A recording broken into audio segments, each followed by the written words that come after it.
ہونے والا مالی خلیہ جو ہوتا ہے اس میں مریض خوفزدہ ہوتا ہے، خائف ہوتا ہے اور متردد ہوتا ہے،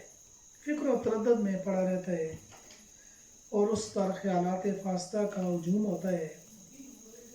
پھر ہر وقت روتا اور گڑگڑاتا رہتا ہے۔ مالی خلیہ کا علاج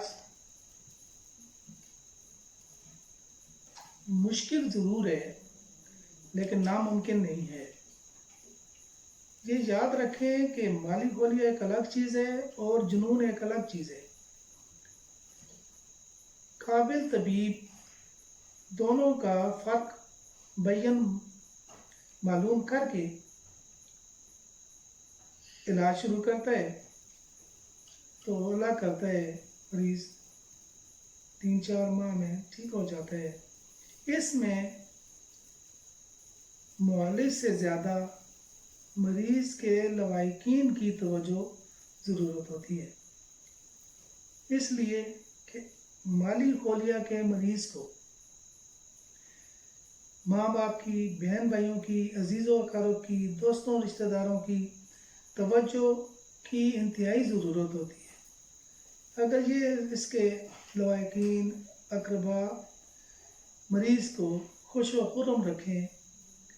باغات کی سیر کروائیں،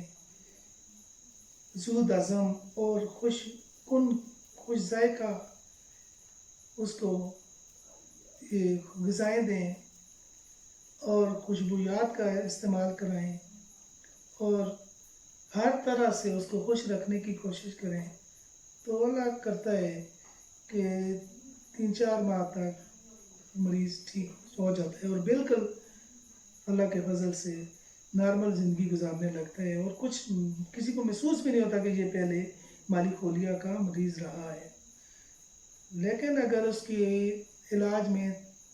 توجہ نہ کی جائے اور یہ خیال کر کے اس کو لاپرواہی اس سے برتی جائے کہ یہ اس کو جنون ہے، یہ پاگل ہو گیا خدا نہ خواستہ، یا اب یہ دوسری میڈیسنز پہ لگ جائے گا، وہ جو ان سے نشہ بھی ہو سکتا ہے لوگوں کو، تو پھر تو اس کا کچھ نہیں کیا جا سکتا۔ یہ باتیں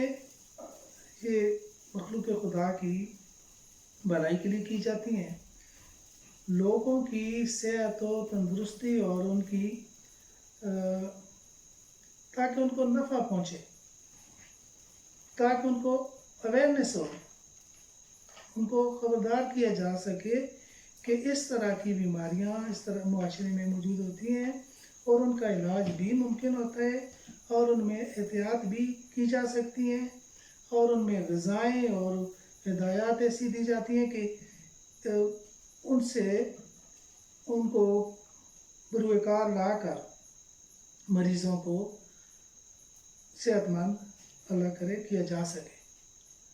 تو یہ مالی خلیہ کے حوالے سے میں نے باتیں کی ہیں۔ مالی خلیہ کے حوالے سے میں نے ایک آرٹیکل لکھا تھا ایک اخبار میں، جیو ہزارہ میں، وہ اس سے ذرا زیادہ تھا لیکن چونکہ یہ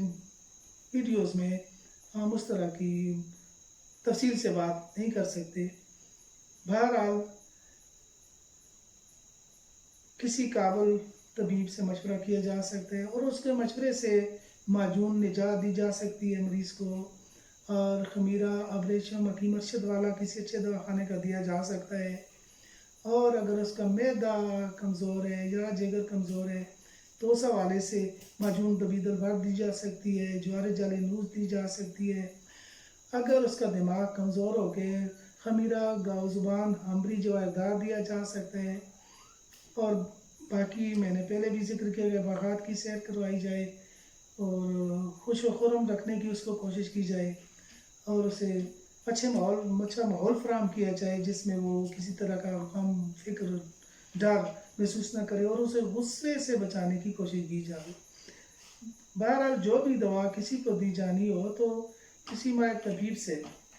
مشورہ کر کے دی جانی چاہیے اور صحت کا خیال رکھنا چاہیے۔ اللہ حافظ۔